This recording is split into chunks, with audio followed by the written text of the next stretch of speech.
গুৱাহাটীত একেবাৰে শেষৰ দিনাখন মানে আমি ঘূৰি আহিবলৈ লৈছোঁ। নমস্কাৰ, সকলোকে স্বাগতম আমাৰ অন্য এটি ভিডিঅ'লৈ। আশা কৰোঁ আপোনালোক সকলো ভালেই আছে। আৰু আপোনালোকে জানেই যে আমি গুৱাহাটীলৈ আহিছিলোঁ সোণটি আৰু দেহাক চিৰিয়াখানা দেখুৱাবৰ কাৰণে, আৰু দেখুৱাই মেলি আজৰি হৈ ৰাতিপুৱাই আজি ঘৰলৈ ঘূৰি যাবলৈ মানে লৈছোঁ। আৰু ইয়াৰ ৰাতিপুৱাই উঠি আমি চব ৰেডি হ'লোঁ। মা আৰু এইফালে আছে মইনা আছিলে, ভণ্টি মানে মোৰ তাৰ মা যিহেতু তাত ট্ৰিটমেণ্টৰ কাৰণে গৈছিলে, মাৰ ভৰি বিষ হৈ আছিল, তো সেইকাৰণে মাক মইনা মানে মোৰ ভণ্টিৰ ওচৰত ৰাখি আহিছোঁ। আৰু আমি এয়া ওলাইছোঁ, আৰু এইটো হৈছে হোমষ্টে। আমি এই হোমষ্টেটোতে আছিলোঁ হ'লে। আৰু এয়া ৰাতিপুৱা আমি চব ওলাই মেলি যাবৰ কাৰণে ৰেডি। আৰু তাহাঁতি দুইজনীয়ে সোণটি আৰু দেহাই তলত ধুনীয়াকৈ ফুল সৰি আছিলে, সিহঁতি ফুল আনি পিনি মোক দিছেহি, আই লাভ ইউ বুলি কৈছে। আৰু এইবোৰ সৰু সৰু সময়বোৰ খুব সুখৰ নহয় জানো, এইবোৰে ভাল লাগে। আৰু এয়া দেখিছেনে ফুলপাহ। আৰু এয়া আমি যাবলৈ বুলি ওলাই আহিলোঁ, গাড়ীত উঠিলোঁ। এয়া আমি গৈ আছোঁ, মাক ভণ্টিৰ ওচৰতে থৈ আহিছোঁ। ভাইটি আহিছে লগত, আৰু এইফালে তুলসীদা, আৰু এইফালে দেহা আৰু ভণ্টি দুইজনী। এয়া দেখিছে নহয়, ৰাস্তাত আহোঁতে যোৰাবাটতে ইমান ধুনীয়াকৈ এনেকৈ চেৰামিকৰ চিনামাটিৰ ধুনীয়া ধুনীয়া পটবিলাক পালোঁ। আৰু ভাবিলোঁ দুটামান ফুল ৰুবলৈ লৈ যাওঁ ঘৰলৈ। আৰু সঁচাকৈ চাওকচোন ইমান ধুনীয়া ধুনীয়া। ইয়াৰ পৰা কেইটামান মই বাছি ল'লোঁ, আৰু এইখিনি আমি পে' কৰি পিনি ওলাই আহিলোঁ। আৰু আপোনালোকক আমাৰ নেক্সট ব্লগত দেখুৱাম মই এইখিনি কি নিলোঁ পুলি, আৰু এইবিলাকৰ প্ৰাইচবিলাকো কম দেই, আপোনালোকে মোৰ ভিডিঅ' চাই থাকিব। এয়া দেখিছে নহয়। তাৰপিছত আকৌ গাড়ীত উঠিলোঁ, আৰু আহিয়ে এতিয়া দেখি পালোঁ ইমানেই ধুনীয়াকৈ লাইনকৈ মানে আপোনাৰ আনাৰস বেছিকৈ আছিলে হ'লে, মাটি কঁঠাল আনাৰস। এয়া দেখিছে নহয়, মাটি কঁঠাল 2 পেকেট লৈ ল'লোঁ, এপেকেট মিঠা, এপেকেট জ্বলা, আৰু এয়া 2টা ঘৰলৈ বুলিও বান্ধি আনিলোঁ। 2টা নহয়, একচুৱেলি 3টা, এনেকৈ যোৰাকৈ 3টাকৈ বেচিছিলে হ'লে।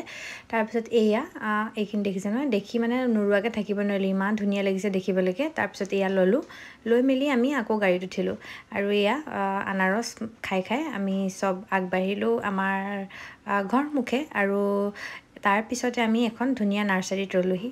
যিহেতু ফুল ৰুবলৈ পটকেইটা আনিছোঁৱেই, সেইকাৰণে ভাবিলোঁ ফুল পুলি 2টামানো লৈ যাওঁ, যিহেতু ফুল পুলি ল'বলগীয়া হৈ আছিলে। আৰু এইখন দেখিছেনে, ইমান ডাঙৰ নাৰ্চাৰীখন নহয়, দেখিয়ে ভাল লাগি যায়। এইফালে নাৰ্জী ফুলো ফুলি আছিল কিছুমান। তাৰপিছত আমি 2টামান ধুনীয়া ধুনীয়া ফুল চিলেক্ট কৰিলোঁ। দেহাক অকণমান ভিডিঅ' ফটো চটো বনাই দিলোঁ, আপোনালোকে চাব, মই ৰীল আপলোড কৰিছোঁ। আৰু এইখিনি তাৰপিছত এইখিনি আছিলে ইনডোৰ প্লাণ্ট। ইমান ধুনীয়া ধুনীয়া নহয় প্লাণ্টখিনি, চবেই উঠাই আনো এনেকুৱা নিচিনা লাগিছিলে। পিছে কি ক'ব, গাড়ীখন ইমানেই ভৰ্তি হৈ আছে বস্তুৱে, মানে ইহঁতৰ সৰু ল'ৰা ছোৱালীবিলাকৰ কাপোৰ কানিৰ পৰা আদি কৰি কিমান নিব লাগে, আৰু গাড়ীখনত জেগাই নাই মুঠতে। তথাপিতো গাড়ীখনত যেনে তেনে যিমানকেইটা ধৰে 6-7টা বেছিয়ে পুলি লৈছোঁ, অলপ ফ্ৰুটছৰ পুলিও ল'লোঁ। তাৰপিছত আৰু এইফালে ইনডোৰ প্লাণ্ট 2টামান ল'লোঁ, তাৰপিছত পিটনিয়া 2টামান ল'লোঁ। এনেকৈ কৰি কি পুলি ল'লোঁ বাৰু মই আপোনালোকক ঘৰত গৈ পিনি চব দেখাম, যেতিয়া মই পুলিখিনি ৰুম, আৰু যেতিয়া মই আপোনালোকক পটখিনিও দেখুৱাম সেইখিনি। আৰু আপোনালোকে মোৰ ভিডিঅ'বোৰ চাই থাকিব। আৰু এইখন হৈছে আমাৰ গোটেই ডাঙৰ, কিমান ডাঙৰ দেখিছেনে নাৰ্চাৰীখন। মই নাৰ্চাৰীখন ওপৰৰ পৰা অকণমান দেখুৱাবলৈ চেষ্টা কৰিছোঁ, চাওকচোন কিমান ডাঙৰ নাৰ্চাৰীখন। এনেকৈ নাৰ্চাৰীৰ ভিতৰত সোমাবলৈ পালে যে মোৰ ওলাই আহিবলৈকে মন নাযায়, ইমান পুলি ল'বলৈ মন যায়। আৰু এইখিনি পুলি আমি চিলেক্ট কৰিলোঁ, এইখিনি পুলিয়ে লৈছোঁ। কি পুলি আছে ইয়াতে মই পিছত জনাম বাৰু। আৰু গাড়ীখনত দেখিছেনে, চিটত ওচৰতো এইফালে যেনিয়ে তেনিয়ে মুঠতে পুলিয়ে ভৰাই লৈছোঁ, কাৰণ গাড়ীখনত ইমানেই ঠাহ খাই আছে নহয় বস্তুৱে মানে।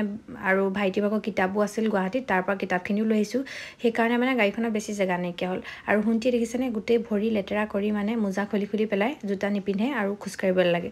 নাৰ্চাৰীত গোটেই লেতেৰা হ'ল, আৰু এয়া বাপেকে চফা কৰি দিলে। তাৰপিছত আমি দেহাই শুই হেনো বোলে গছৰ লগত কথা পাতি আহিছে। এতিয়া তাই পূৰা গছৰ লগত কথা পাতি গৈ আছে।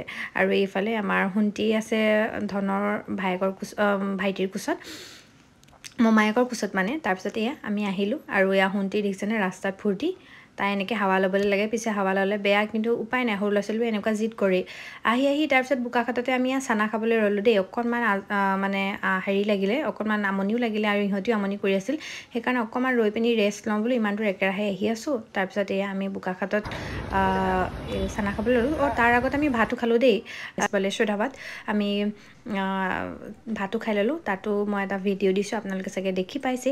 তাৰপিছত চাওকচোন এই বান্দৰটো, ইমান ধুনীয়া ভিউ পাইছে। মই বোলো চাওক, আমি ইয়াতে চানা খাই থাকোঁতে পটককৈ বান্দৰটোলৈ মন কৰিলোঁ ইমানেই ওখত মানে বান্দৰটো গৈ বহি গোটেই টাউনখন চাই আছে মই বোলো তাৰহে ভিউ পইণ্টটো বৰ ধুনীয়া হৈছে দেই চাওকচোন কিমান ওখত একেবাৰে ওপৰত গৈ বহি ধুনীয়াকৈ আৰামছে ঘৰ আহি পাওঁতে প্ৰায় আমাৰ 6:30-7টামান বাজিলে আৰু নেক্সট ডে আমি আকৌ এমাহ প্ৰায় 1.5 মাহৰ পিছত আমাৰ ঘৰলৈ গৈ আছোঁ সেই ভিডিঅ'টো মই আপোনালোকলৈ আপলোড কৰিম বাৰু আমাৰ বৰপথাৰৰ পৰা লাকুৱালৈকে জাৰ্ণিটো কেনেকুৱা হয় ইহঁত দুজনীক লৈ বহুত দিগদাৰ হয় বাৰু যি কি নহওক আজিলৈ ইমানেই আশা কৰোঁ আপোনালোকে ভিডিঅ'টো চাই ভাল পালে বাই